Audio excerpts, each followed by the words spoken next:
আজকে আমি একটা খুব ইজি একটা পকোড়া করে দেখাচ্ছি, মাশরুম পকোড়া উইথ ভেজিটেবলস। একদম প্রিজার্ভ করে রাখা যায়, আমি তো সপ্তাহ 10 দিন রাখি, কোনো অসুবিধা হয় না। এটা ফ্রিজ টু ফ্রিজ ভ্যারি করে। মাশরুমগুলোকে আমি নিয়ে নিলাম, এভাবে তোমরা চিকেন নিয়ে নিতে পারো, পনির নিতে পারো, প্রন নিতে পারো। আমি একটুখানি চপ করে নিলাম, এটা আমার চপার, তোমাদের কাছে যেমন চপার হোক চপার দিয়ে করবে, আর না হলে হাত দিয়ে কুচি কুচি করে নেবে আর কি। আমার ইজি যন্ত্রপাতি আছে, ইজি কাজ হয়ে যায়, তাই করলাম।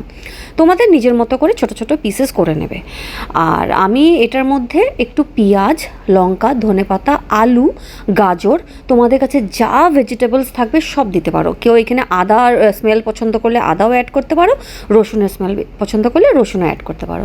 এইভাবে পুরোটাই আমি এই চপারে দিয়ে দিই, আর এটা অটোমেটিক হয়ে যায়। তোমাদের হ্যান্ড চপার বা হাতে যারা কুচি করতে পারো করে নেবে, যত স্মুথ হবে ভালো হবে। আর একটু মানে অন্য কিছুও দিতে পারো, কিছু ফুলকপি, বাঁধাকপি। আর ফুলকপিটা আমাদের এখানে অনেক কস্টলি, ছোট্ট একটা ফুলকপি $8 $7 নেয়, তো ফুলকপিটা আমরা একটু কম খাই। আর এইভাবে রেডি করে নিলাম। দেন এই প্রিপারেশনটাতে আমি একটু দিয়েছি সুজি, এই যে সুজি দিয়েছি, আর একটু দিয়েছি বেসন, তারপরে দেবো চাল গুঁড়ো। খুব ভালোভাবে মাখিয়ে নিতে হবে। আর এখানে একটা ডিম দিতে হয়। এখানে আছে একটুখানি স্পাইসেস, যার যার, যেমন আমি একটু গরম মশলা, হলুদ আর এসব এইভাবে দিয়েছি, যার যেরকম স্পাইস পছন্দ। এখানে আমি একটু অরিগানোও দিয়েছিলাম। আর এগুলো মধ্যে একটা ডিমও দেওয়া যেতে পারে, বাট আজকে যে গেস্ট আসবে ও ভেজিটেরিয়ান, তো ডিম খাবে না, তো সেই জন্য আমি ডিমটা স্কিপ করেছি। ডিমটা দিলে বেশ ভালো আঁট হয়, আর না হলে এমনিও হবে।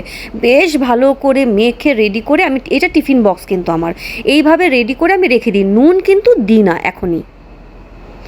কেন নুনটা দিই না? নুন দিলেই কিন্তু জল ছেড়ে যাবে, সবাই জানো। যখন লোক আসবে এখান থেকে 1 মুঠো 2 মুঠো নিয়ে বের করে তারপর নুন মিক্স করে আমি ভেজে দিয়ে দিই, ক্রিস্পি ক্রাঞ্চি।